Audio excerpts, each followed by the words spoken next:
Ou seja, esse papo que ela quer que todo mundo acredite, que é tudo vai dar errado, nada vai passar, eu não acredito nela.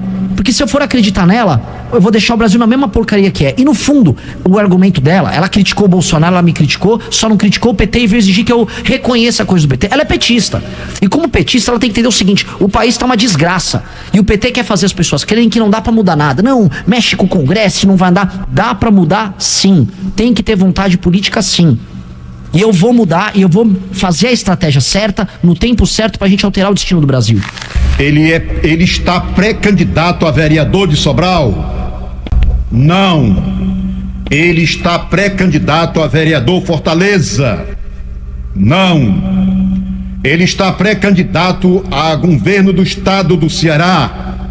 Não, aqui já tem gente demais. Ele é pré-candidato ao governo de São Paulo? Não. Presta atenção. Ele é pré-candidato à presidência da República Federativa do Brasil e já pontua nas pesquisas. Quem é ele? Ele está aqui com a gente. Quem é ele? Amigo, seja bem-vindo à nossa programação. Renan Santos, seja bem-vindo. Bom dia, boa tarde. Bom dia, uma honra estar aqui contigo. Vai ser um prazer a gente trocar uma ideia. E sim, sou pré-candidato à presidência da República. Não é a vereador, não é a deputada. Não. Não. E já aparece nas pesquisas, não é isso, Renan? Com 2 meses de pré-campanha e nunca tendo concorrido a nada antes. Nunca? Nunca. Primeira vez? Primeira vez. O pessoal falou assim: Renan, você não ganharia nem pra síndico de prédio. Nem pra eleição de síndico de prédio eu disputei. E com certeza eu perderia pra síndico, mas pra presidente eu ganho.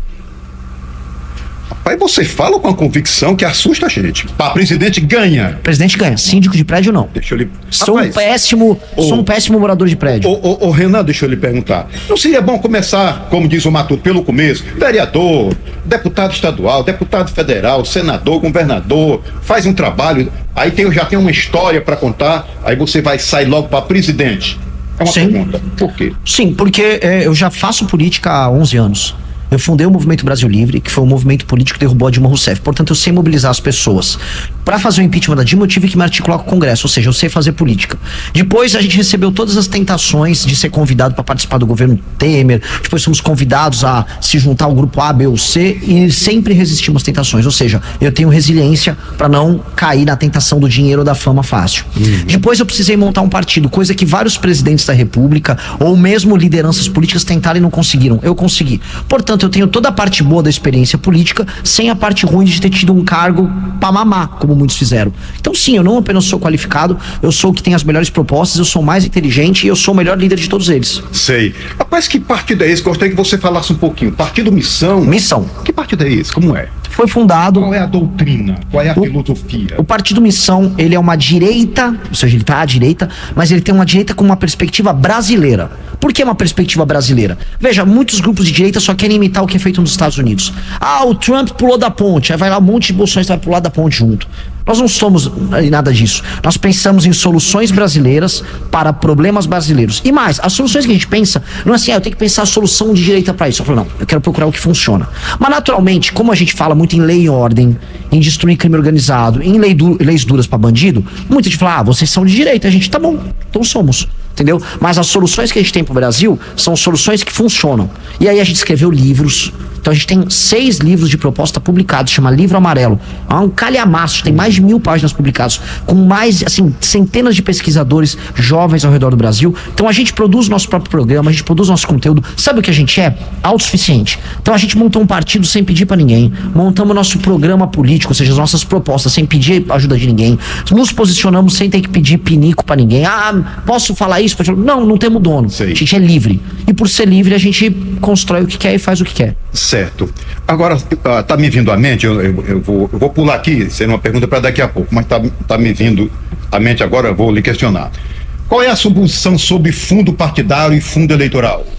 São 2. No longo prazo, nós precisamos extinguir ambos. No curto prazo, nós temos que usar ambos como um instrumento para melhorar a administração pública. Aí o senhor vai falar, o que você quer dizer com isso? Hoje, o senhor é um cara que cobre política. Hoje, o fundo partidário e o fundo eleitoral são determinados pelo número de deputados que um partido elege, certo? Portanto, o presidente de um partido, ele monta o partido para eleger deputados, certo? E aí, o que ele faz? Ele lança qualquer idiota para deputado federal, desde que o idiota seja popular e traga votos, certo? Aí, para que serve um prefeito para um partido? O prefeito é um cara que é usado pelo partido para apoiar o deputado, certo? O prefeito ajuda o deputado a ganhar. O deputado ganha a eleição, tendo vários prefeitos que ele apoia, ele manda emenda para esse prefeito, o prefeito ganha a eleição e depois ajuda ele, bota a máquina da prefeitura para ajudar o deputado. Pois bem, isso faz com que as nossas cidades sejam mal administradas. O que eu vou fazer? Que é uma revolução. Isso vai mudar a política no Brasil. O fundo partidário, o fundo eleitoral, nos próximos 10 anos, ele será determinado, ou seja, o partido vai ganhar, conforme o prefeito do partido melhore índices de segurança, saúde, educação e saneamento básico. Cada índice que ele melhora, ele ganha um ponto. Esse ponto é ponderado pelo tamanho da cidade. Ou seja, a cidade é muito grande, ele ganha muitos pontos. E aí o partido vai ter qual estímulo? Não lançar um idiota para deputado federal. São Paulo lança um tiririca. Qualquer lugar tem um idiota ou um cara que fica comprando o voto da população com emenda. O foco vai ser em botar prefeito bom que bate meta de desempenho. Aí melhora a cidade. Melhorando a cidade, melhora a economia da cidade. Melhorando a economia da cidade, o que acontece? Os lugares dependem menos do governo federal e a gente elege políticos melhores. Com políticos melhores de não só diminuir a corrupção, mas a gente vota coisa séria. Isso é uma revolução que nós vamos fazer. Que é o seguinte, chegar para esses dirigentes partidários. Eu sou presidente de partido agora, há 2 meses. Eu nem fui chamado para conversar pelos caras. Partido, do Missão. Isso, da Missão, na verdade. A gente coloca o nome no feminino, e agora eu errei. Eu sou presidente de partido, nunca fui chamado para conversar com os caras, porque o jogo dos caras é isso aqui, ó. Ele tá falando em dinheiro, pessoal. Eles querem grana. Ele tá acompanhando nas redes sociais. Os caras querem grana. Eu tô sacudindo o dedo aqui, ó, mexendo o polegar. Grana. Geld, money, pengar, várias línguas diferentes. La Plata, eles querem grana. E aí grana vem com o deputado. E aí eles estão pouco se lixando se as cidades estão ruins. E a gente muda a vida das pessoas nas cidades. Exatamente. Então é isso que eu vou fazer para mudar o fundo partidário eleitoral. Depois, se a gente melhorar as cidades, aí a gente pode excluir essa porcaria. Mas sei, tudo bem. Ô Renan, são perguntas que a gente deveria ter feito logo no comecinho da nossa fala. Vamos lá. Que partido é esse? Né? E quem é você? Você é natural de Sobral, de Fortaleza, de São Paulo, do Rio de Janeiro, do Rio Grande do Sul, do Paraná. De onde você vem? De onde você sai? Eu saí de um bairro operário, na zona leste de São Paulo, um bairro de italiano chamado Moca. Minha família é de lá. Meu pai é advogado, minha mãe é psicóloga. Sou oriundo da classe média. Estudei e fiz faculdade de Direito na USP, a prestigiada faculdade de Direito da USP. Larguei, aprendi política lá. Comecei a ser empresário muito cedo. Perdi e ganhei, como todo brasileiro que tenta empreender. Lutei muito.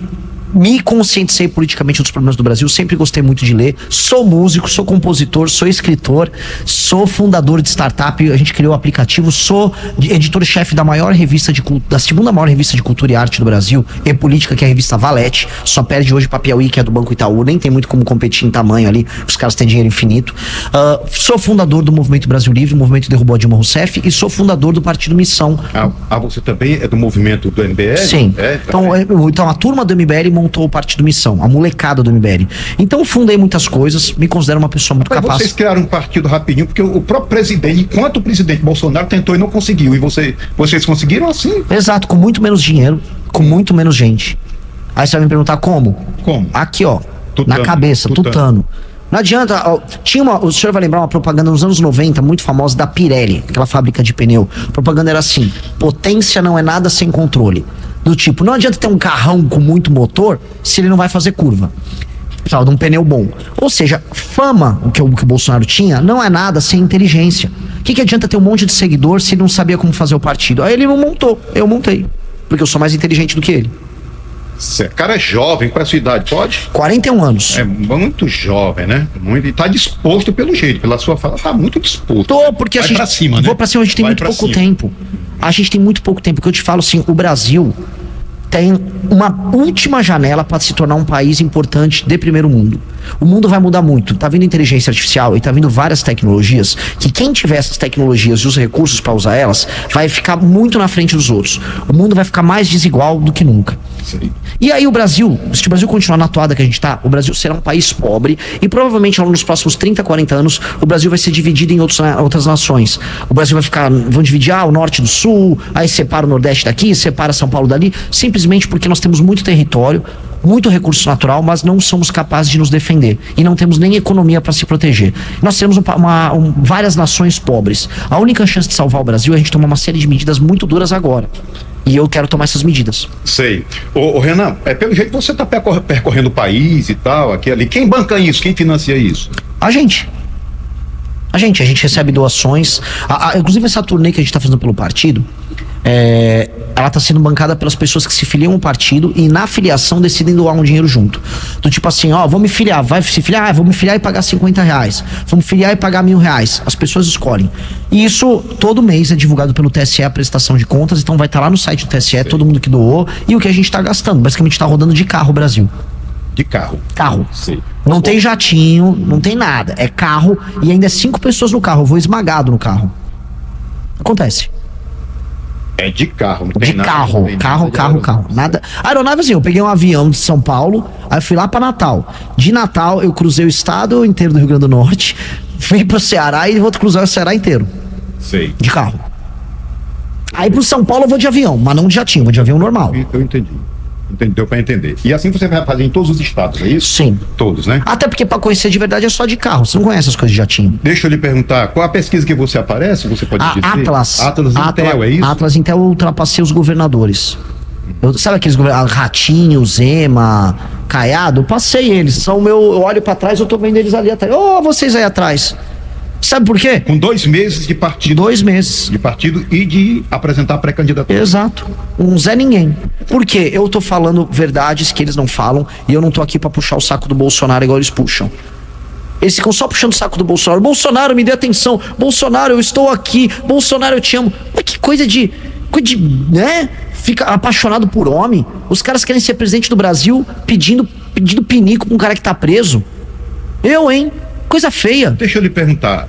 Na minha cabeça, o país continua polarizado, né? PT, PL, é Bolsonaro, é Lula. Qual é a sua opinião sobre essa polarização, Renan? Eu acho que, assim, em vários lugares do mundo, você tem um bipartidarismo. E um lado é muito inimigo do outro. Eu não vejo o problema nisso, isso é parte do jogo. O problema é quando a polarização é burra. Nos Estados Unidos, você tem uma polarização entre o Partido Democrata e o Partido Republicano, certo? Mas não é assim, entre o cara do Partido Republicano ou o Partido Democrata. Toda eleição muda os candidatos. Aqui no Brasil, começou a se cristalizar, ou seja, começou a ficar preso Lula versus Bolsonaro. O problema é, o Lula é bom? Não. O Bolsonaro é bom? Não. Então é ruim a polarização, sim. E a gente tem que quebrar isso. Mas quebrar como? A turma do PSOL, que é o partido anexo do PT, quer ficar puxando o saco do Lula, porque sabe que uma hora o Lula vai morrer e eles assumem o lugar do Lula. Essa turma desses governadores aí, Ratinho, Zema, Caiado, que o Bolsonaro tá preso, agora sou eu.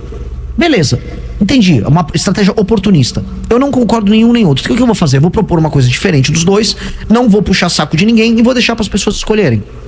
Certo. Então nem esquerda nem direita. A gente é de direita, mas dito isso a gente não é Bolsonaro nem outro. Direita brasileira, é isso? Direita brasileira. Por quê? A gente tem soluções brasileiras para problemas brasileiros. Eu vou ser bem claro para quem tá ouvindo, para não parecer que eu tô falando uma coisa abstrata. A turma do Bolsonaro, quando fala de segurança pública, fala, vamos armar a população. Eu não tenho problemas em permitir que um cidadão tenha em casa uma arma para se defender, um agricultor. Pelo contrário, eu defendo isso. Agora, isso não vai resolver o problema de segurança pública no Brasil.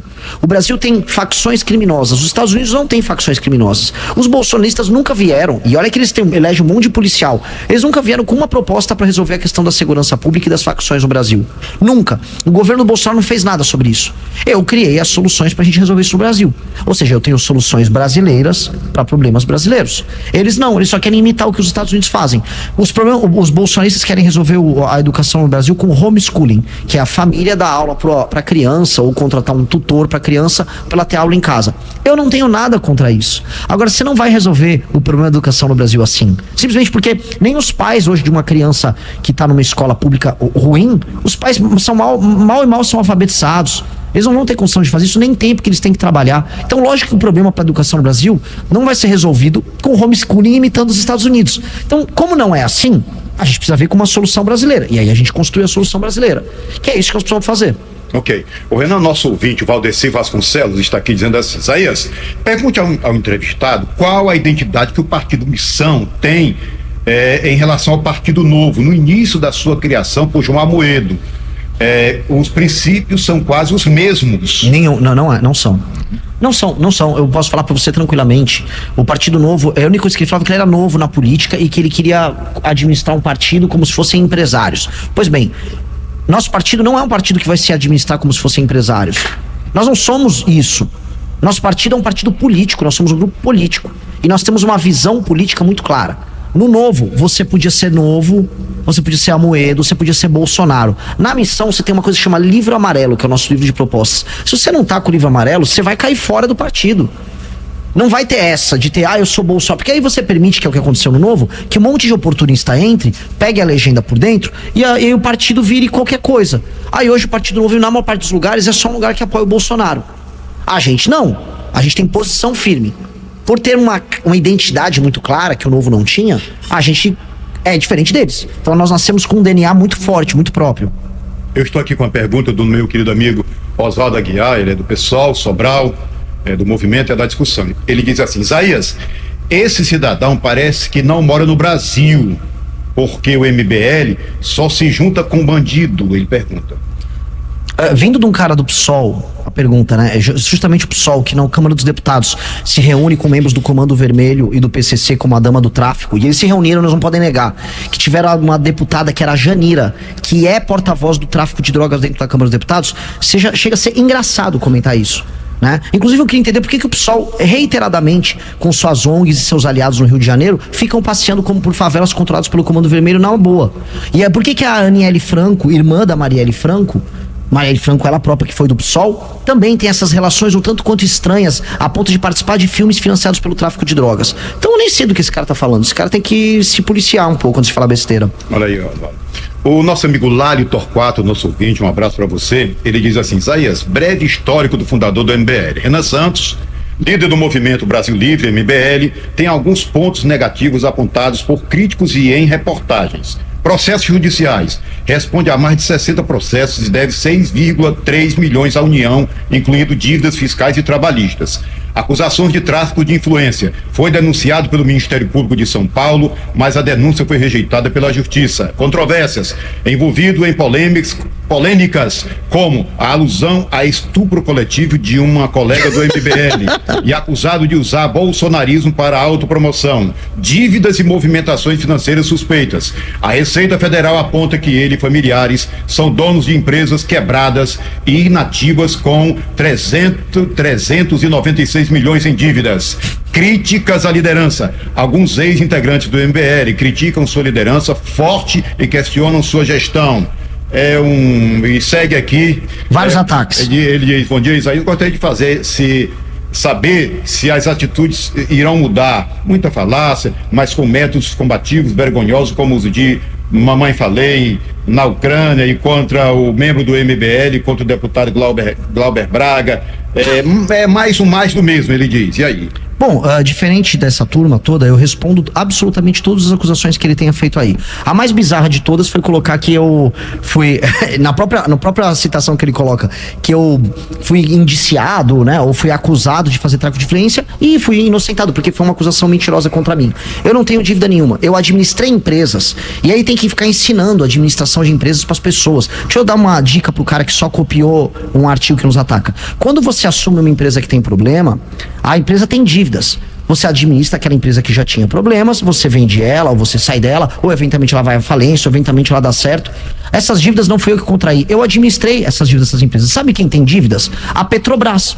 A Petrobras, ela tem inúmeros, é o maior devedor que tem de impostos no Brasil, é a Petrobras. E é um problema? Esses caras canonizam a Petrobras. Se você for pro Carrefour, tem inúmeros processos trabalhistas. Não existe empresário no Brasil que não tenha um processo contra ele. Porque aqui no Brasil, ser empresário é crime e ser bandido é glorificado. Então os caras que defendem bandido, como esses caras de esquerda, mandam aqui essas mensagens querendo atacar eu que fui empresário. Eu não tenho dívida, eu tenho as certidões das dívidas. Eu sequer tô nessa empresa, eu só fui proprietário de uma empresa. É mentira que minha família deve 300 milhões. Só uma acusação mentirosa que esse cara devia ter visto, que foi rechaçada na justiça, tá? O meu pai administrou uma empresa que a empresa já estava em recuperação judicial, ele administrou com o administrador judicial e a empresa tinha as dívidas dela e meu pai não tinha nada a ver com essas dívidas. Meu pai ajudou a recuperar essa empresa. Então, isso são acusações vagabundas e falaciosas. O que esse cara não consegue mostrar é se eu tenho uma condenação criminal por algum crime de corrupção ou qualquer coisa que nem sequer existe, nunca vai existir porque eu não sou ladrão. Então, esses são ataques vazios de quem não tem nada pra falar.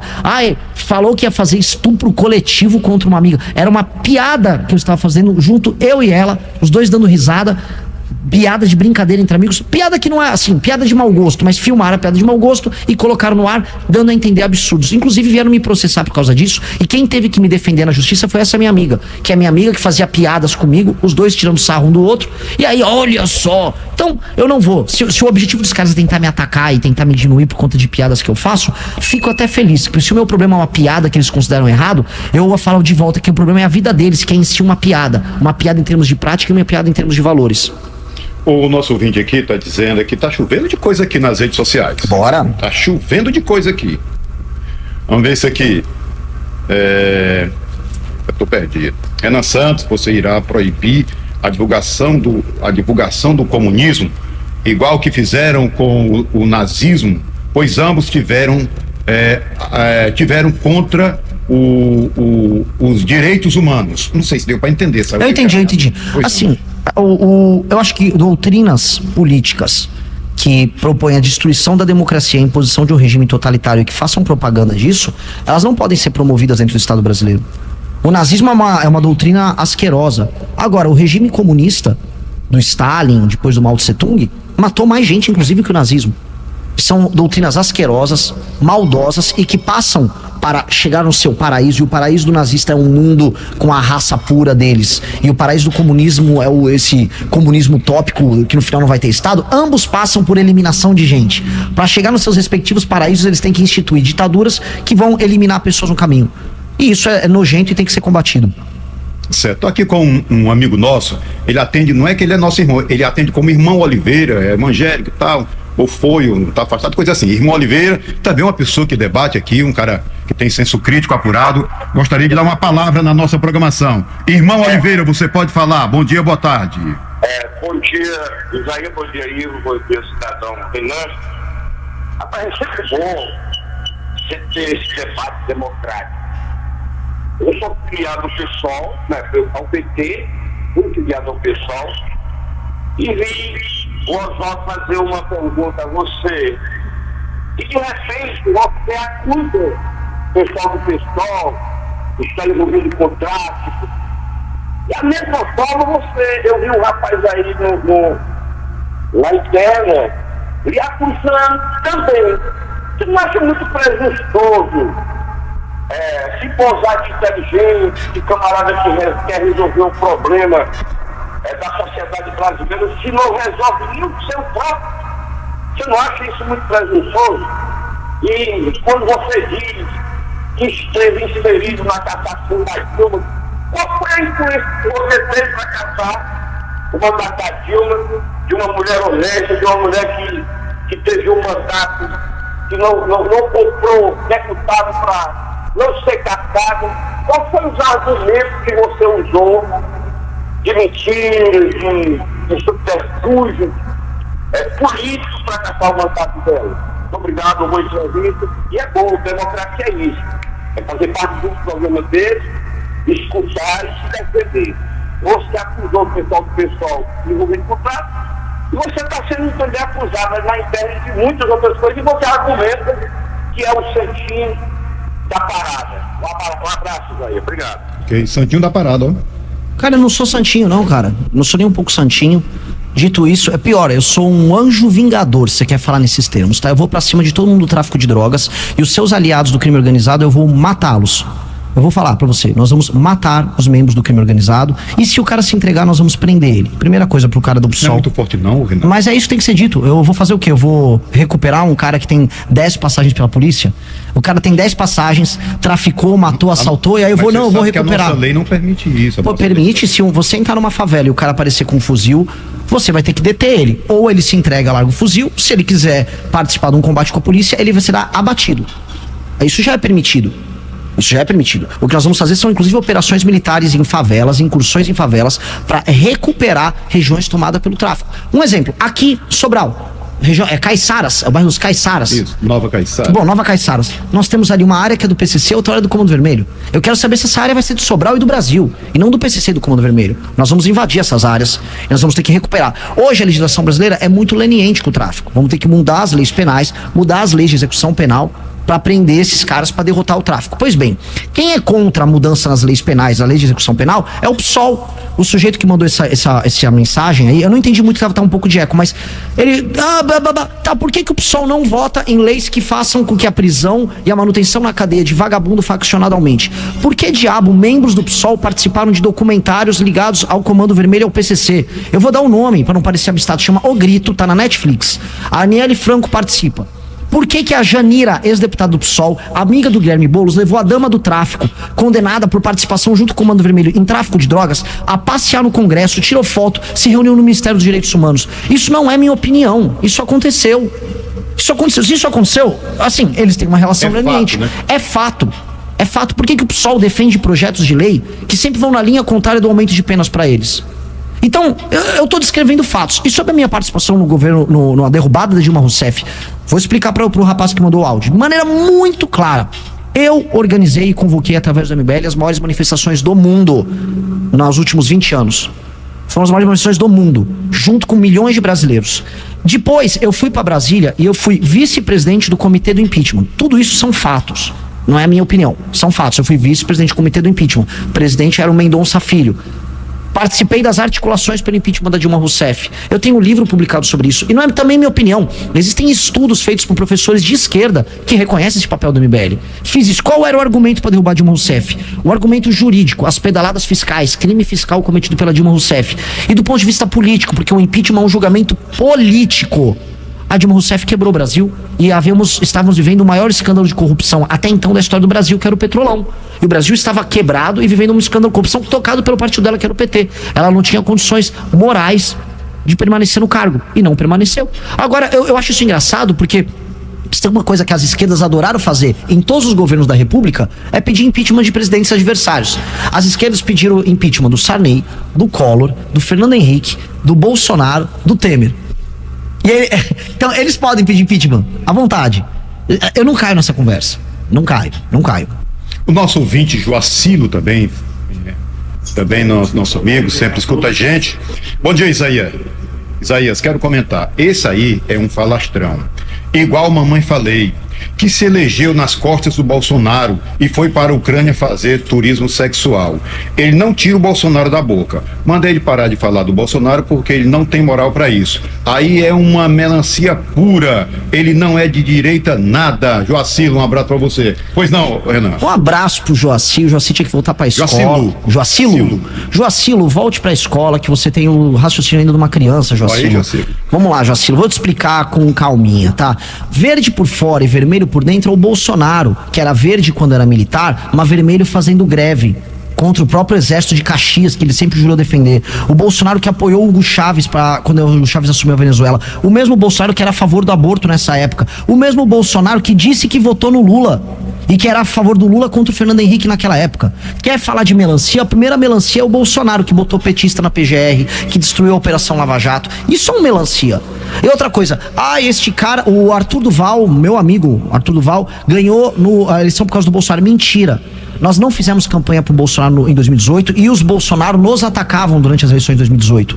Nós nos elegemos, tanto o Arthur quanto o Kim, deputados federais à época, sem fazer campanha pro Bolsonaro e sem precisar num segundo turno, veja só, sem precisar, quando a Joyce, quando a turma dos deputados bolsonistas ganharam, foram tudo tirar férias e o Bolsonaro ficou sozinho no segundo turno. Quem foi enfrentar o PT no segundo turno sem precisar fomos nós. Nunca surfamos onda do Bolsonaro. O Bolsonaro surfou nessa onda.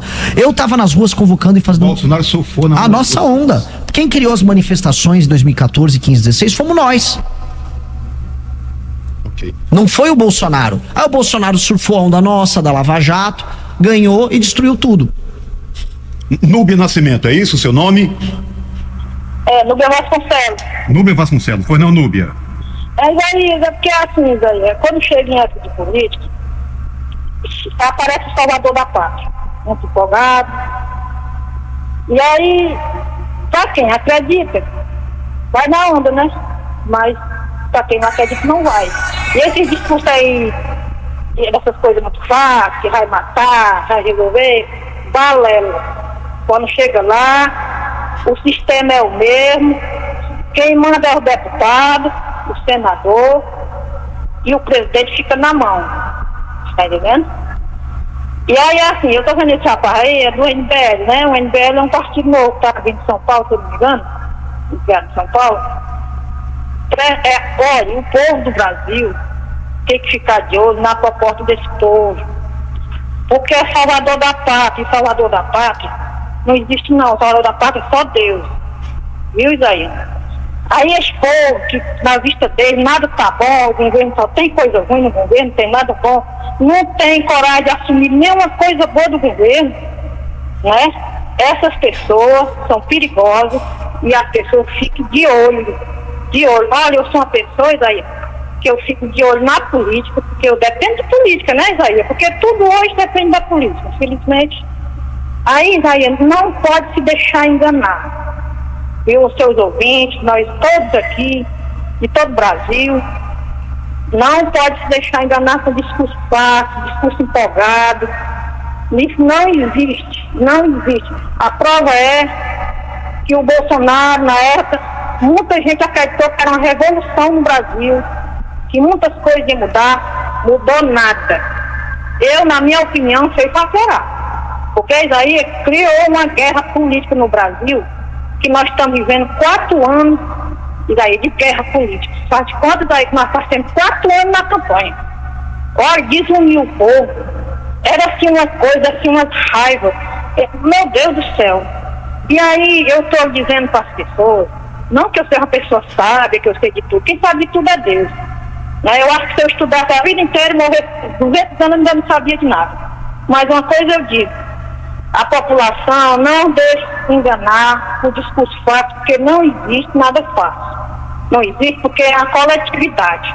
O presidente que ganhar, ele chegar lá dizer pro povo que vai resolver, ele não pode garantir que ele vai resolver, porque quando chega lá, o presidente não manda só. O presidente depende da Câmara dos Deputados, depende do Senado, depende do Supremo Federal, depende da Constituição Federal do nosso Brasil. Então, como é que a pessoa bate no peito e diz que vai resolver? Não vai. Viu, Isaías? E outra, eu detesto essas pessoas que chegam como salvador da pátria. Ela tá se repetindo, né? Desconhecido do povo ainda, e diz que vai resolver e não enxerga nada de bom. Quer dizer que uma pessoa, um governo, ele é 100% ruim.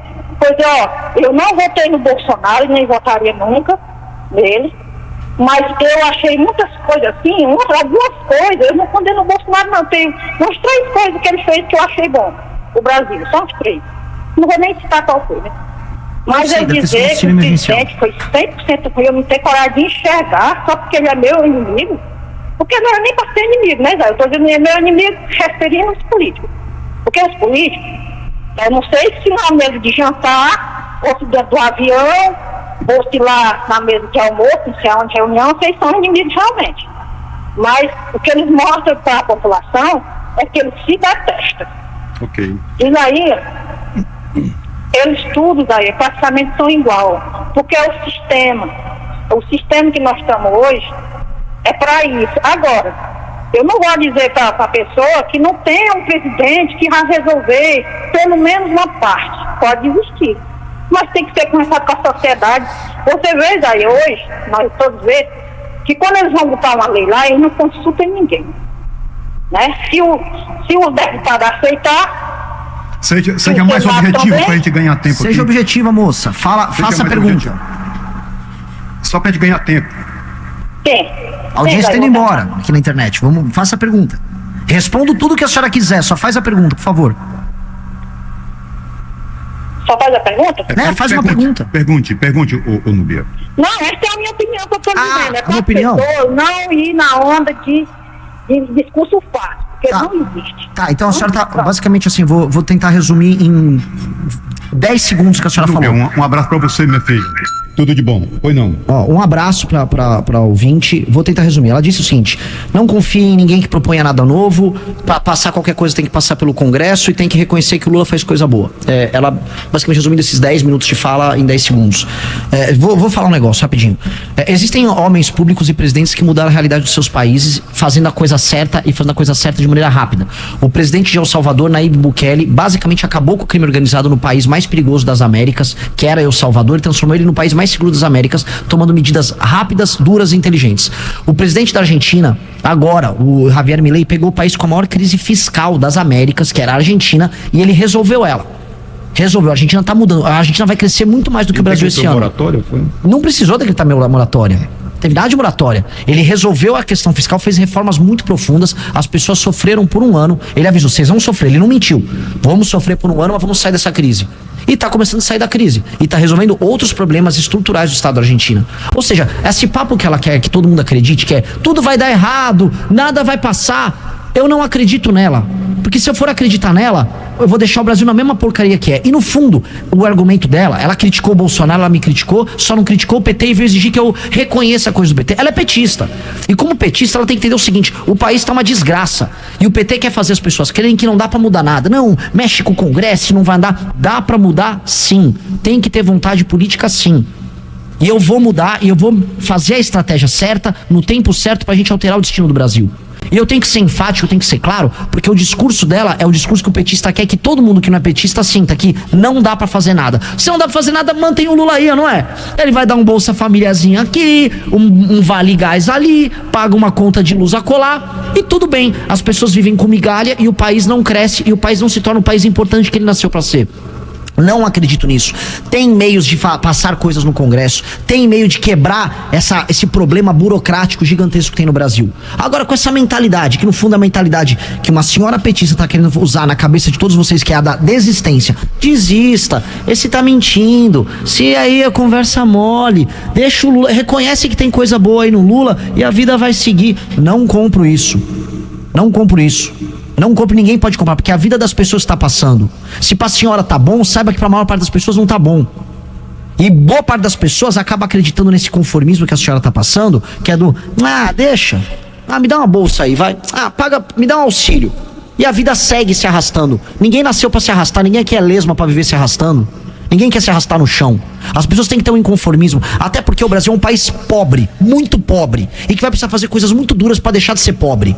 Ninguém aqui nasceu pra ser pobre, nem pra sentar essa mentalidade, volta pra derrotista. A senhora tem a derrota na cabeça, a senhora quer que a gente fique se arrastando no chão. Eu não aceito isso. Eu vou lutar até o fim contra, não só esses mesmos políticos que a senhora citou, mas a mentalidade da senhora. A mentalidade da senhora quer que eu me torne um escravo, quer que todo mundo seja um escravo pagador de imposto, sendo assaltado no meio da rua, aceitando a Janja viajando pelo mundo. Eu quero acabar com isso. Eu vou juntar as melhores pessoas, as pessoas mais inteligentes, as que têm mais energia, para combater isso que a senhora representa, que é a falta de energia e a falta de vontade. Vai comer um açaí, vai tomar um energético, vai colocar algo que te dê um pouco de energia, para ver se você ganha um pouco de ambição. Porque essa falta de ambição faz mal não só para você, mas faz mal para teus filhos e para as pessoas jovens que querem ter uma vida decente. Eu não aceito isso.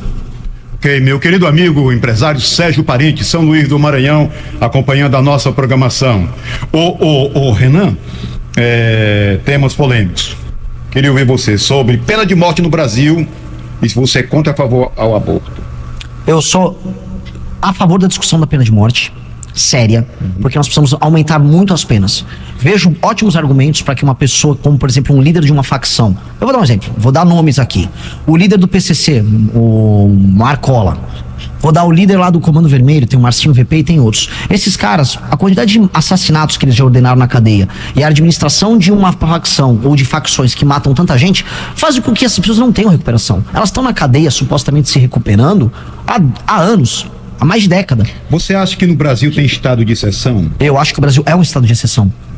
Primeiro, não há democracia porque no Brasil a gente só tem compra de voto. Segundo, existem áreas inteiras no Brasil controladas pelo crime organizado em que você não tem justiça. Quem determina o que você pode ou não pode fazer é um traficante. Portanto, é um estado de exceção. Você acha isso? Sim, é. A cadeia é um estado de exceção. A cadeia hoje é controlada pelo tráfico. Você vai para um bairro, a partir do que você chegou num bairro em que ele é dominado por um jovem psicopata do Comando Vermelho, isso é um estado de exceção por excelência. Por quê? Porque você não tem direitos e prerrogativas, nem direitos e garantias fundamentais, porque o Estado não tá lá pra garantir isso pra você. Que aí você tá na mão apenas da força, e a força é dada por um jovem de uma facção criminosa. Então, eu acho, de maneira clara, que temos que trazer a discussão da pena de morte, sim, mas independente de uma coisa, nós temos que aumentar muito as penas, mas muito. Aborto, sou contra qualquer discussão hoje, até porque a legislação atual já contempla. Nós somos contra o aborto, nós somos contra a ideia de que a vida tem que ser tratada como um objeto. Fiz um sexo desprotegido, vou lá e vou tirar. Não, agora, se a moça corre risco de vida, poxa, hoje já existe, de acordo com a nossa legislação, o direito dela abortar, porque é a vida dela que está em risco. Isso acontece. Então a legislação atual, ela já contempla os casos que o brasileiro, religioso ou não, considera como moralmente ok, aceitável. Então pronto. Eu acho que essa é uma não discussão, uma perda de tempo a gente ficar discutindo isso. A gente tem um problema muito maior para resolver. Sei. O nosso lá de Torquato retorna e diz assim: olha, isso aí é só muita bravata. Só olhar o histórico dos membros do MBL e se tem um raio-x, se chama Gabriel Monteiro e companhia. O Gabriel não é do MBL. Não, desculpa. Não é. Não. Ele diz mais: tendo o Ciro aqui, quem cairia na lábia do MBL? Dono de partido, futuro garantido. Vamos lá. Começar, né? O diagnóstico do nosso amigo que mandou a pergunta já começa errado. O Gabriel Monteiro, ele entrou na militância do MBL, ou seja, ele entrou para participar, como milhares de outros jovens entram, num período de 4 meses. Depois de 4 meses ele foi expulso, que a gente viu que não era a nossa praia. A gente expulsou ele bem no começo. Tá aí uma informação. Então não tem nada a ver com a gente. Nós tomamos a decisão de tirar ele. Ele entrou e nem tinha... Todas essas polêmicas dele aconteceram muito depois, quando ele era bolsonarista. Tá? Só pra clarificar aí. Coisa número 2. Aqui, como é que é quem conhece o Ciro Gomes? Cara, então vote aí no Ciro Gomes. Se tá tudo bem com o Ceará, com a família Ferreira Gomes e que o futuro é com eles, continue aí. Só sabe uma coisa: o Ceará continua vivendo de repasses do governo federal, o Ceará tá sendo tomado pelo crime organizado. Diz agora que os ex-aliados do Ciro, que é essa turma do PT, que um dia foram aliados em alguma medida deles, agora eles estão brigados. Que bom que agora eles estão brigando, porque tem que afastar essa turma que está no poder hoje aqui. Agora, dito isso, sim, nós temos muitos projetos, nós temos muitas propostas, somos o grupo que mais produz propostas no Brasil, somos o grupo que roda o Brasil. Propostas viáveis. Viáveis. Eu não só falo assim, quero fazer tal coisa. Eu quero fazer tal coisa com esse plano que começa aqui e termina aqui. Não adianta eu só jogar a proposta no ar. Por exemplo, aquela senhora, eu vou agora tratar, que fez a pergunta anterior, de uma maneira bacana. Senhora, às vezes a senhora tá só desiludida. Não é verdade, mas vamos fingir que ela tá só desiludida. Porque muita gente propõe e não entrega. Pois bem, o que a gente propõe é factível e a gente explica como a gente vai fazer. É só perguntar, qual é a sua proposta para tal coisa, e eu respondo. Certo. Olha, nós estamos entrevistando o pré-candidato à presidência do Brasil. O nome dele é Renan Santos e o partido dele é Nova Missão, Missão. Esclareça isso aí. Missão. Missão. No feminino, é a missão. A Missão. Isso. Ok, é um partido novo, hein? Novíssimo. O Bolsonaro tentou fazer um partido e não conseguiu. Não conseguiu. E enquanto presidente. Com um monte de gente com dinheiro, com aquela militância. E vocês conseguiram, né? Sim. Mas isso chama atenção, né? Sim. A gente tem muitos militantes jovens, várias pessoas que acreditam. Essa é a diferença. Volta pra mulher lá que falou, não dá, não acredita em ninguém. Minha senhora, tem milhares de jovens que trabalharam para coletar assinatura ao redor do Brasil, debaixo de chuva, debaixo de sol, alguns foram alvos de tentativa de assassinato em São Paulo. Esses milhares de jovens estão acreditando no negócio. A senhora fica aí mandando todo mundo desistir, saiba que a senhora não representa o Brasil. Tem um monte de jovem de periferia, jovem dos lugares mais pobres do Brasil que coletou assinatura porque acredita nisso. Essas pessoas são tão líderes do nosso projeto quanto qualquer um aqui. Então, pare de querer desanimar os outros têm um futuro bom pela frente. E esses jovens fundaram um partido, chama Missão, e é o partido da nossa geração. É um partido que não vai abaixar a cabeça pra ninguém. Qual é o número de legenda? 14. 14. Um número lindo. 14 é 2 vezes 7, tá? E olha só, numerologia aqui, tá? Eu nasci no dia 14 de fevereiro de 1984. Se você multiplicar 14 vezes 6 dá 84. Eu vou fazer dia 14, 42 anos. 14 vezes 3 é igual a 42. Tem algo aí. Você é meio que supersticioso? Não muito, mas eu achei as coincidências muito coincidentes. Ok. Ô Renan, deixa eu lhe perguntar, quais são na sua cabeça as cabeças iluminadas aqui no Brasil capazes de tocar esse país? Cabeças iluminadas, olha só, existem pessoas muito inteligentes no Brasil. O Brasil possui em quantidade... Lula e Bolsonaro estão entre essas cabeças? Não estão. Não, né? Existem pessoas, eu vou dar um exemplo, vamos falar aqui do Ceará. Existem, sim, todos os anos, centenas de jovens que são treinados em boas escolas no Ceará, que passam nas melhores faculdades do Brasil e vão trabalhar no mercado financeiro ou vão para fora do Brasil trabalhar e estudar. Isso acontece todos os anos. Só o Ceará já tem capital humano para administrar boa parte do Brasil. Olha só que coisa incrível. Em São Paulo, outros milhares e milhares e milhares de jovens. No Rio de Janeiro, o Brasil tem gente muito boa. Essas pessoas, porém, elas não entram na política, nem querem ajudar na política, porque a política é um ambiente muito sujo. Então eu quero pegar esses melhores jovens, esses jovens mais inteligentes, e trazer para um governo. Vem pro governo, ó, você, jovem cearense, entrou no ITA, vem trabalhar no governo, pro Ministério da Fazenda nosso. Ah, um jovem lá do Rio Grande do Sul, brilhante, que tá trabalhando com economia, vem pra cá. Eu quero trazer essas pessoas, elas existem. Qual é a sua opinião sobre Ciro Gomes? Um homem muito inteligente, um homem que teve uma preocupação em estudar para construir as propostas dele e o plano dele de Brasil. Discordo de boa parte da análise dele, discordo de boa parte do que ele propõe, discordo de boa parte do histórico dele. Agora, ele é o único que ousou desses nomes grandes a falar de proposta. E nesse ponto ele vai ter nosso respeito. Adversário político, maior parte da nossa carreira, maior parte do nosso tempo. Mas ele se propõe a colocar propostas na mesa. Ele publicou um livro que era o Plano... Ai, meu Deus do céu, Plano Nacional de Desenvolvimento, PND, o Plano Nacional de Desenvolvimento. Ele publicou um livro. Já li, eu não cheguei a ler inteiro, mas eu li fragmentos do livro, discordo de boa parte da análise. Mas, pô, ele se propôs. Então, eu dou a ele um crédito que eu não dou aos outros. O Partido Missão pode apoiá-lo aqui se ele for candidato a governo no estado do Ceará? A gente quer ter candidato próprio. Candidato próprio? Vamos construir candidatura própria, vamos contar nos jovens do... Ah, não tem nome ainda? Não tem, a gente vai conversar, a gente vai chegar em Fortaleza e vai ter uma reunião sobre isso. Sei. Como é que está isso? Eu sei que o partido é um partido jovem, mas como é que está esse partido hoje constituído a nível de país? Cara, a gente está basicamente, como nós temos milhares de militantes ao redor do Brasil, milhares e milhares e milhares, nós estamos treinando eles para eles serem candidatos. Inclusive, se tem jovens que estão nos ouvindo que gostam da missão e que querem participar, junte-se ao time. Certo. No estado do Ceará, como é que tá? Teremos dezenas de candidatos, tanto federal quanto estadual. Mas tá bonitinho, todo arrumado aqui no estado, o partido? O partido está sendo montado agora, ele tem 2 meses de vida, né? Falar que ele está pronto, eu estaria exagerando, estaria mentindo. E não tem que estar pronto, porque estar pronto para muitas pessoas é, entreguei o diretório para um monte de político. Eu não vou entregar diretório para político. O Partido Missão não está à venda. Eu não vou rodar o Brasil, chego numa cidade, tem um vereador que toma um partido. Não vou fazer. Inclusive, estou recebendo todo dia centenas de propostas no meu Instagram e no meu e-mail. Renan, eu quero tocar seu partido aqui, meu pai é político. Não quero. Eu prefiro um moleque. Quais são os critérios? Os critérios eu quero. Requisitos. Acredite nas nossas ideias, venha militar conosco, demonstre publicamente que você defende as nossas ideias e que você repudia os políticos e as correntes políticas que estão fazendo mal ao Brasil. Estude conosco, nós temos academia lá no MBL, nós temos o livro amarelo que é do Partido Missão. Estude, construa, mostre seu compromisso com a causa. Compromisso com a causa, aí você é do time. Se não tem compromisso com a causa, mas eu tenho 1 milhão de votos, problema seu, não queremos. Senão eu vou virar mais do mesmo. Eu preciso formar o meu time.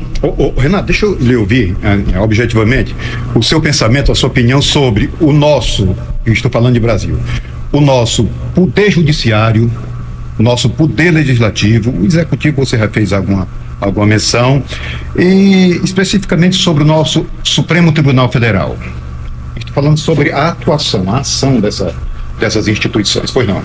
Vamos lá, o Supremo Tribunal Federal, para começar, jogo pro mais polêmico, ele estava na lona até 2018, aí quando veio o inquérito das fake news e a briga deles com o Bolsonaro, eles se fortaleceram muito, o Alexandre de Moraes se tornou a liderança, destruíram a Lava Jato, e ao que me parece o STF ficou muito soltinho desde então, para muitas coisas, desde atropelar as prerrogativas do legislativo, ou seja, o legislativo passa uma coisa, o STF vai lá e quer derrubar, quer legislar sobre os assuntos, até, como demonstra o escândalo recente do Banco Master, e eu tenho que tomar muito cuidado que eu vou falar aqui, que eu posso ser preso, dependendo do caso, né? Até relações um tanto quanto estranhas com banqueiros que gostam de comprar gente por aí. Acho que fui cuidadoso, Isaías, tem que tomar cuidado, tá?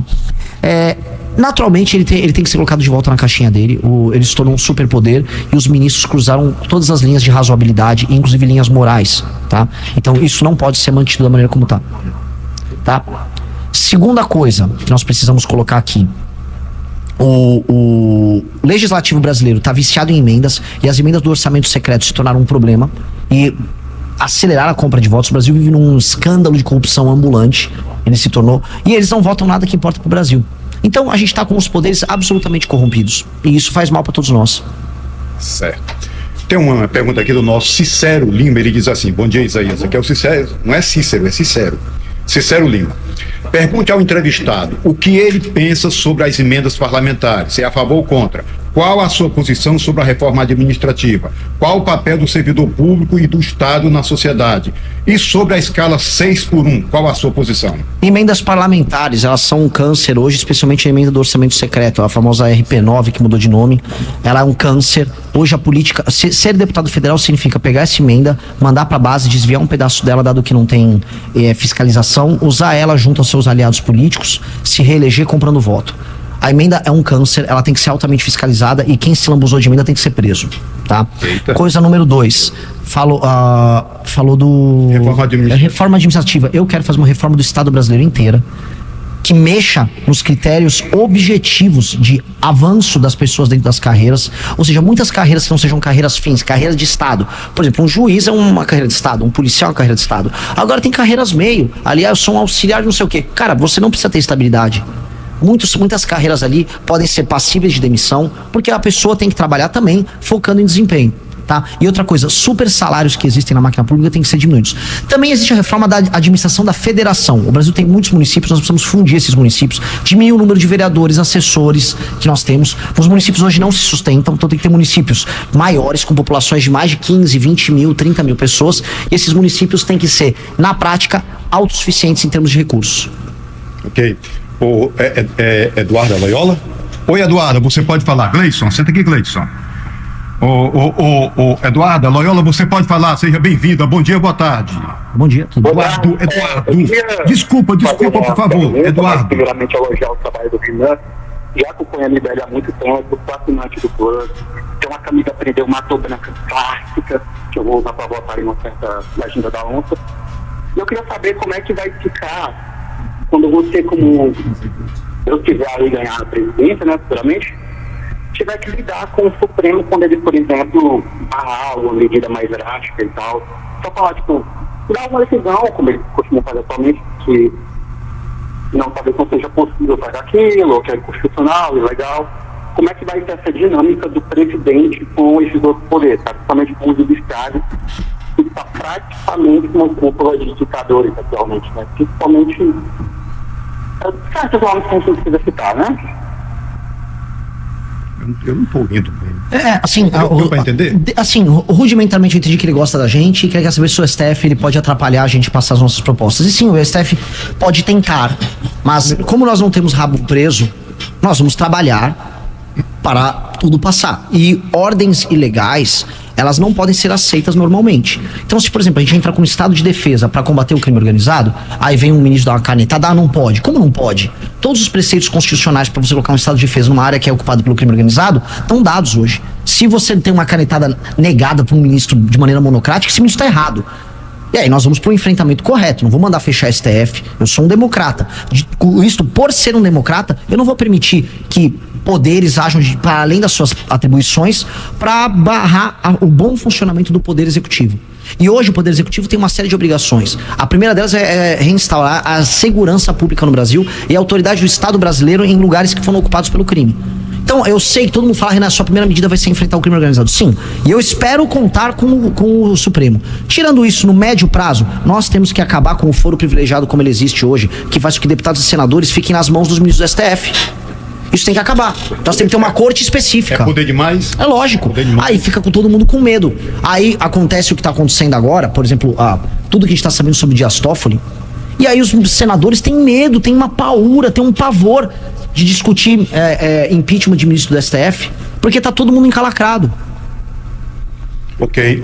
Renan, deixa eu lhe perguntar. Você considera a mente de Pablo Marçal uma mente iluminada ou não? Cara, eu acho. Você sorriu, né? Eu achei ele um bizarro, cara. Bizarro? Bizarro. Tá na contramão do que eu tô perguntando. Não, ele é um bizarro. O Pablo Marçal é um bizarro. Bizarro, não tem outra palavra. Bizarro, ele é grotesco, ele é um enganador de esperanças de pessoas de classe média. Ele chega uma pessoa de classe média, pega as esperanças dela, propõe uma solução fácil que não vai acontecer. Imagina, eu não sei se eu tenho tempo, imagina o seguinte, você é um entregador de aplicativo. Você vai lá entregar um negócio. Você eventualmente é um motorista de Uber. Eventualmente você é um cara da minha idade. Porque o público do Pablo Marçal não é a galera de 16 a 24 anos. É uma galera de 30 e tantos, 40, que eventualmente fez uma faculdade, que ralou e falou, não, minha vida vai crescer, eu vou comprar uma casa, vou comprar um apartamento, vou casar. Aí não aconteceu nada disso. A pessoa tá dependente. Aí esse cara tá lá, fazendo o Uber dele, aí o Marçal, sua vida vai melhorar, aí você tá indo mal porque seu mindset tá errado. Aí o cara, é isso. Meu mindset tava errado. As condições materiais e econômicas do Brasil, ele não está discutindo. As condições que aumentam a produtividade da pessoa, ele não está discutindo. Ele vai ensinar você que você vai melhorar teu mindset, porque ele melhora o mindset. Aí ele tem um mindset tão bom que ele derrota um tubarão se ele brigar. Se um helicóptero cai, ele dirige. Ele diz que ele seria mais rápido dirigindo um Fórmula 1 do que o Ayrton Senna. Ou seja, ele é o bonzão com o mindset dele. Aí ele... Exatamente. É a grande estratégia. Ele te joga pra baixo e mostra como ele é o bonzão. Ele fala, você me dá um dinheiro, eu te ensino a ficar como eu. E aí, por isso que ele tem que falar, eu tenho 10 Rolex, eu tenho minha casa, não sei o que, eu sou bilionário. Mentira, ele não é bilionário. E aí ele inventa isso pras pessoas. A pessoa que já tá muito mal, que ela falou, minha vida tá dando errado, ela fala, pronto, eu vou comprar um curso com esse cara. E é o que interessa pra ele. Botou o dinheiro lá dentro, ele gira o dinheiro, vida que segue, e parte pro próximo aplique. Nosso colaborador, advogado, Dr. Gleidson Loyola, também está aqui. Dr. Gleidson, seja bem-vindo à nossa programação. Bom dia, boa tarde. Bom dia, boa tarde, Isaías. Obrigado pela oportunidade. Ele me pegou de surpresa, Renan, mas já que eu estou aqui, gostaria de fazer uma pergunta a você, ou duas, se você me permitir. Claro. Em primeiro lugar, eu lhe acompanho, vejo algumas coisas que você publica na internet, alguns vídeos, você faz um podcast, se não me engano, né? O Análises Renais, todos os dias 3 horas. Já vi algumas coisas. Assim, em primeiro lugar, eu acho importante, viu, Isaías, a gente ter, sair um pouco dessa polarização, ter outras opções, outros candidatos, pessoas novas, pessoas com uma idade nova ainda, que também a mente é fresca e tem coragem de enfrentar os obstáculos, propor ideias diferentes. E daí eu estava vendo um pouco da sua história e vi que você cursou Direito, né, Renan? Sim. 2014 você... Não, eu fiz de 2003, mas eu larguei a faculdade. Eu fiz Direito na USP, na Faculdade de Direito. E você já seu pai, não é isso? Nas empresas? Não. Você saiu? Eu na verdade, eu prestei vestibular e eu tinha como objetivo passar na USP. Tá. Porque era uma coisa meio de se provar. Lá, isso é muito lá de São Paulo. Aqui já tem muito assim, do passar no ITA, né? Sim, que é a faculdade de exatas mais difícil. E a maior bancada, só te interrompendo, a maior bancada do ITA é cearense. Sim. Então, pra mim, era uma coisa assim, cara, eu preciso me provar que eu passaria na USP. E aí eu falei, qual é o curso mais difícil de humanas? É o de Direito, então eu vou passar no Direito. Só que eu nunca tive muita vocação de advogado. O lance é que eu amei a faculdade, não pelo curso, mas pelo aspecto político. Muitos presidentes saíram de lá, acho que 11 presidentes saíram da faculdade. Você tem um ambiente político muito interessante, muita discussão filosófica. Então eu aprendi a me tornar, vamos dizer, uma pessoa que pensa política lá. Mas deixa eu perguntar, você virou bacharel, só não fez a UAP? Não, eu larguei a faculdade. Certo. Eu larguei e fui trabalhar. Porque eu não conseguia ficar dentro da sala de aula. Eu sou muito ciricutico. Isso, você fez alguma outra faculdade? Não. Assim, eu sempre fui muito estudioso. Certo. E aí eu comecei a estudar as coisas por conta própria. Ler. Tem documentário, mas basicamente ler. E fiz meus próprios programas de leitura e fiquei lendo sozinho. Só se permite fazer a última pergunta, Isaías? Pois não. Não sei se você já tocou no Ciro Gomes aqui, a gente não pode deixar de tocar, né? Se você falou alguma coisa ou não, eu não tive como acompanhar, mas eu gostaria de saber da sua opinião sobre o Ciro Gomes, o que é que você acha ele politicamente e se para você o Ciro é um homem honesto. Eu acho que sim, eu vou te dar até um caso, tá? O Ciro Gomes foi alvo de uma operação alguns anos atrás, 2021, eu acho. E a operação claramente era uma operação de busca de provas, a famosa pescaria probatória. E era uma operação baseada em nada. E eu fui a público, e o Ciro era adversário nosso. Vira e mexe da declaração sobre a gente, são os moleque, eles são os moleque. Eu defendi ele naquele caso, porque o governo Bolsonaro, na época, tinha muita coisa estranha acontecendo naquela época. E à época eu vi em defesa dele. Eu não acho o Ciro Gomes problemático nessa área. Eu tenho discordâncias estratégicas com o Ciro Gomes e tenho discordâncias em termos de programa com o Ciro Gomes. Mesmo tendo alguns fins em comum. O Ciro Gomes, ele acredita que o Brasil precisa formar a classe média com industrialização. Eu também acredito nisso. Ele acredita que o Brasil tem que ter um plano de desenvolvimento. Eu também acredito nisso. Ele tem o dele, eu tenho o meu. Eles são diferentes. Entendeu? Mas assim, um cara que acho que na carreira dele ele tomou decisões erradas em ficar próximo das esquerdas do PT. Acho que ele pagou um preço por isso. Acho que ele não conseguiu transformar o movimento político dele em um partido político, então tem que depender do PDT. Eu acho que foi muito humilhante pra ele, nas eleições de 2022, ter participado. O PT chamou ele de nazista, ele foi chamado de nazista, tratado como um cachorro. Aí tem que vir no segundo turno, não, eu declaro meu apoio ao Lula. Que coisa horrível, eu nunca faria isso. Porque seria o equivalente a mim, que tive minha família perseguida pelo bolsonarismo, a ter que declarar apoio ao Bolsonaro. Eu não vou fazer isso. Sabe por que eu vou fazer isso? Não só por conta da minha família. E porque nós somos homens, nós temos que honrar nossos pais antes de tudo. Mas porque, meu Deus, eu tenho um grupo político, essas pessoas foram pro inferno comigo. E a turma do Ciro foi pro inferno com ele. Eu não posso chegar no final e falar, eu me rendo pra esses caras. Não vou me render. Nem que meu grupo acabe e a gente morra na praia, eu não vou me render. Renan, você falou que o Partido Missão, antigo MBL, vai ter candidato próprio aqui para a disputa do governo do estado, não é isso? Vamos construir essa candidatura. Tá. Tem possibilidade de sentar com o Ciro e um possível apoio à candidatura? O Ciro ainda não falou, né, que é pré-candidato ao governo do estado, mas se fala muito nos bastidores que possivelmente vai ser ele, e se por acaso sendo ele, é possível essa conversa entre o Partido Missão e o Ciro Gomes, ou já bateram o pé que vão ter candidatura própria? Se for, é num segundo turno. Porque nós precisamos ter candidatura. E tendo como base algo muito claro, que são duas premissas que a gente precisa ter aqui pro Ceará. A primeira é o aniquilamento do crime organizado.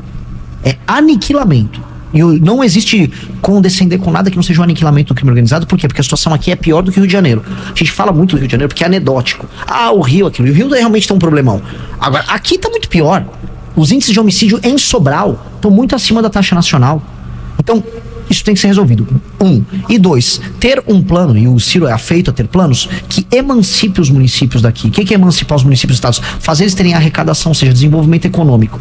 E eu sei que Sobral é um caso, eles sempre usam Sobral como o caso especial. Eu vim pra Sobral e elogiei muito Sobral. Sobral parece uma cidade do interior de São Paulo. Minha família é do interior de São Paulo. Tem uma economia diversificada, você vê uma manufatura aqui, uma manufatura ali, comércio aqui, comércio ali. Beleza, como fazer o estado do Ceará ser várias mini Sobrais na maior parte das cidades? Juazeiro tem um polo ali, tem o Crajubar, eu adorei o termo ali naquela região. Tem muita coisa pra gente desenvolver, tá? Vamos desenvolver. Qual o plano? É isso. Num segundo turno podemos conversar isso. Só que antes, no primeiro, nós vamos vir com o nosso plano e vamos tentar ir pro segundo turno. Obrigado. Ok, olha, pedir perdão aqui à nossa audiência, tá chovendo aqui de questionamentos, sabe, os mais variados, e não dá pra gente dar conta, tá bom, povão? Ok? A gente pede mil perdão. Essa aqui é do nosso ouvinte, que diz assim: o que ele acha da escala de trabalho no Brasil e quais projetos para a educação? Projetos para educação. Vou começar do final, depois eu vou escala de trabalho. Vamos lá. Educação de maneira clara. O Brasil gasta muito com educação, de verdade. Em termos de orçamento ele gasta. O problema é que ele gasta muito mal. Ele está investindo no ensino superior e mesmo o ensino superior não está produzindo pesquisa amiga da iniciativa privada para a gente ter pesquisa saindo da universidade, se juntando com as empresas e a gente gerando, vamos dizer, produtos com complexidade para melhorar o Brasil. Quando fez, deu certo. Embraer, mais ITA, aviões, Brasil concorrendo mundialmente. Embrapa, mais agro brasileiro, melhor agro do mundo. Quando a gente fez direitinho, deu certo. Só que uma parte dos casos a gente faz errado, tá? Na parte do ensino básico, é onde o problema tá, a maior parte do dinheiro vai para o ensino superior e não vai para o ensino básico. O ensino básico tem que ter grana, investimento, e tem que ter critérios objetivos de avaliação. Se a escola está indo bem, recebe mais recursos. Se a escola está indo mal, troca toda a diretoria. Alunos que estão indo bem nas escolas básicas, o aluno está na escola pública básica, está com 8, 9, 10 anos, tirando altas notas, vamos tirar esse aluno dessa escola e já vou mandar correndo para a melhor escola particular que exista. Tem uma escola, vou melhor. Por quê? Porque eu não vou querer mais sistema de cota. Eu quero pegar a pessoa, não importa se seja negra, branca, parda, índio, lá no ensino básico, e eu vou fazer esse cara ter a melhor escola possível, se ele estiver tirando as melhores notas, para esse cara concorrer e passar no vestibular por conta própria. Inclusive dar uma bolsa pra família dele. Porque isso é investir no capital humano. Sempre vai existir em qualquer sala de aula, em qualquer lugar do Brasil, 2, 3, 4, 5% de pessoas altamente inteligentes. Eu preciso achar esses caras, especialmente os que estão em condições hipossuficientes, ou seja, vindo de famílias pobres, e já mandar para as escolas mais prestigiadas, não importa se seja caro, não importa se seja de elite. Que aí esses são os caras que vão passar no vestibular. Isso não acontece o que aconteceu agora no Rio de Janeiro, que um cara que ficou em 1000º, 200º, 34º, passou numa vaga pra medicina na UERJ, que só tinha 104 vagas, porque ele era trans e negro. Como é que é? Um cara que não tinha nenhuma condição de estar naquela vaga, só entrou naquela posição porque tinha cota pra trans e negro? Que isso? Não. Se ele era inteligente e capaz, e olha que esse rapaz, ou essa moça, nunca sei dizer aí que ele estudou em escola particular, cara. E não conseguiu passar, mas aí ele vem entrar com a cota. Isso é picaretagem. Então, eu quero pegar assim, ó, você é um menino negro, tira notas altas numa escola no interior do Ceará. Vem aqui, pego você, fazemos um provão, passou no provão, notas mais altas, pega esse moleque, coloca esse moleque nas melhores escolas. Com uma bolsa ainda pra ele ir pra escola, pra ele até poder ter roupa pra ver os meninos que tem mais dinheiro e não se sentir humilhado. Esse é o melhor investimento que o Estado faz. Sai de graça. 2, nós vamos voltar com o método fônico na escola. O que é o método fônico? É o método que a gente aprendeu a ler e escrever. Hoje tem outros métodos alternativos e as pessoas estão tendo déficit de aprendizado para ler e escrever. E não só ler e escrever. Ler, escrever e aprender a recitar, falar em público. As pessoas perderam a capacidade de ler e ler com fluência e falar com fluência. Tudo isso, matemática, português, matérias básicas, não esse currículo todo confuso do novo ensino médio. E aí, até os 12 anos de idade, a criança, e o Mississippi nos Estados Unidos pegou o pior estado em termos de notas em avaliações nos Estados Unidos e colocou entre os primeiros. Até os 12 anos, os professores da escola se certificarem que todo mundo lê, escreve e faz as operações matemáticas de maneira perfeita. Quando eles se certificam disso, o aluno se forma sozinho nos próximos anos, ele melhora sozinho. E, ao final, muito curso técnico. A Alemanha e China focam muito em cursos técnicos, sem focar, eu preciso entrar na faculdade. Não, às vezes você precisa de um curso técnico, que vai te dar um emprego numa fábrica, que vai te dar emprego numa operação comercial, aprender a usar as novas tecnologias de internet. Com isso aqui, a educação se torna útil para as pessoas e forma cidadãos melhores, tá? A outra coisa é sobre escala de trabalho. Eu quero flexibilização do modelo de contratação e demissão. Muita flexibilização. O mundo está muito diferente. A CLT foi montada num contexto lá dos anos 40. Hoje eu preciso de flexibilização. As pessoas querem fazer seu próprio horário. Porque se fosse isso, esses milhares, vamos botar aqui milhões de pessoas que trabalham com entrega ou com Uber no Brasil, com aplicativos, elas estavam loucas correndo atrás do emprego CLT numa lojinha, e não é isso. Elas preferem ganhar, eu vou dar um exemplo aqui de São Paulo, 5, 6 mil, 6.500 reais sendo entregador, fazendo o próprio horário, mesmo sendo extenuante, do que ganhar menos dentro de um regime CLT. Então, nós temos que ter leis que tornem a economia mais competitiva para todo mundo ganhar mais e liberdade laboral. Precisa de liberdade, porque onde tem liberdade laboral as coisas cresceram mais. Coreia tem liberdade laboral, a China tem uma liberdade laboral maior do que a nossa. A China, não é um país comunista, a China. Então precisamos ter liberdade laboral. Eu acho essas discussões, não, tem que acabar com essa escala aqui. Cara, isso é perda de tempo, isso é uma discussão lá do século passado. A gente está no século XXI. Só mais um aqui, é da nossa ouvinte. A base de combate à corrupção são os servidores públicos concursados com estabilidade e recebendo salários dignos. Privatizar o serviço público é aumentar o cabide de empregos, que é o que vem ocorrendo com o serviço público lentamente por meio da contratação de ONGs e terceirizadas. Pergunte sobre esse assunto ao entrevistado, pois não. Mas olha só, quem faz o combate à corrupção está em órgãos de Estado. Por exemplo, a Receita é um órgão de Estado. A Polícia Federal é um órgão de Estado. A gente não vai mexer nos órgãos de Estado. O que não vai ter é juiz recebendo super salário. Não vai. Promotor recebendo super salário. Não vai.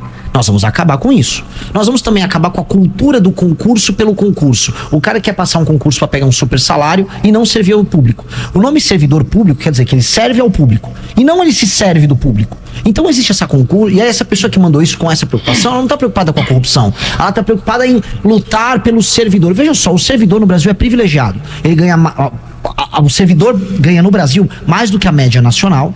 E o servidor tem estabilidade. A pessoa que paga o salário do servidor não tem estabilidade no trampo dela.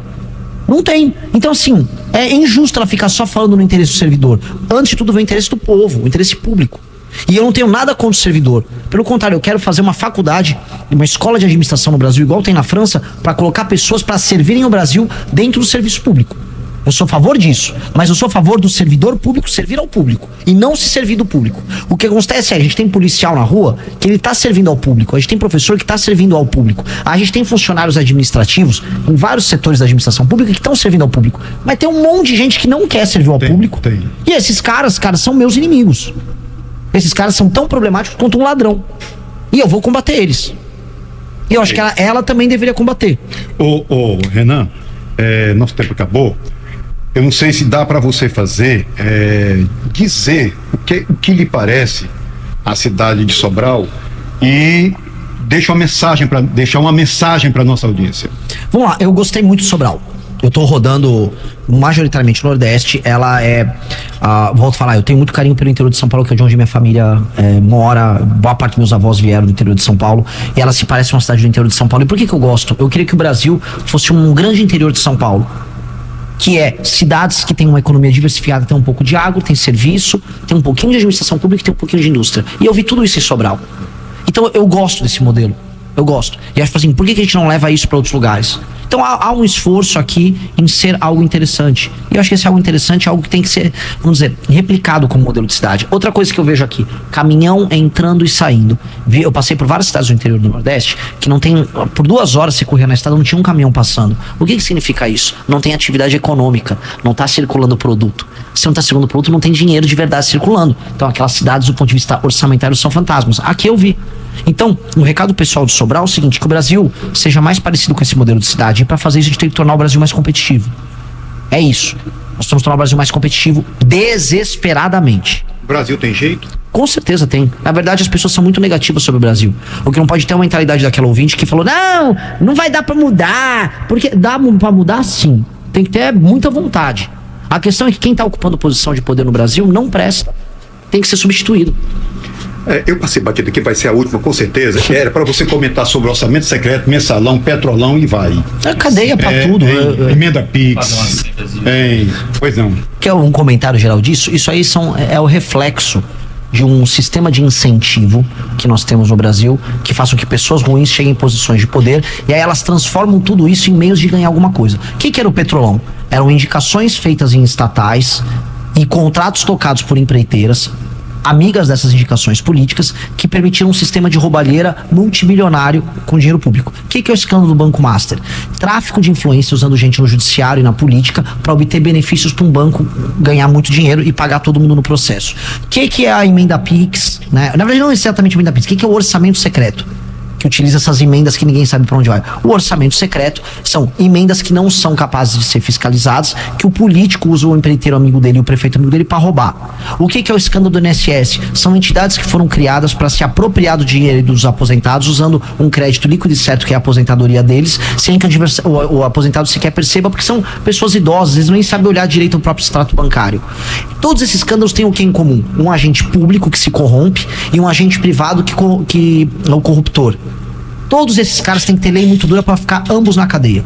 Todos muito na cadeia. Hoje, nossas leis fazem com que esses caras cometam os crimes porque tá fácil. Eles vão ganhar muito dinheiro e eles dificilmente vão em cana. Uma mensagem para o nosso ouvinte. Sejam ambiciosos. O futuro pode ser muito melhor do que vocês imaginam. Não aceitem a mediocridade. Não aceitem que sua cidade é uma porcaria. Não aceitem que você tem que ser pobre. Não aceite que você e seus familiares têm que viver de recursos vindo do governo federal, de um cartão do Bolsa Família, de um Vale Gás. Nós podemos ser muito maiores, nós podemos ser grandes, nós podemos ser uma das nações mais importantes do mundo e você pode ser parte disso. Nós na verdade, nascemos para isso. Nossos pais, avós, bisavós tornaram esse país um dos maiores territórios do mundo. Nós temos população, recurso natural, temos gente, temos capital humano. A gente só não é porque nós escolhemos ser liderados por retardados mentais e ladrões. E é só tirar o retardado e o ladrão que a coisa começa a andar. Obrigado. Ok. Renan Santos, Partido Missão, pré-candidato à presidência do Brasil. Obrigado pela presença, meu irmão. Não, obrigado, baita programa. Baita programa. E ó, programa bom é esse. O cara vai lá, botou uns doidos pra ficar falando, me xingando aí. Foi muito bom. Qual é o seu nome? Eu esqueci. O Gleidson veio e fez pergunta boa. Esse é o jogo, ó. Plá, plá, plá. Parabéns. Ok.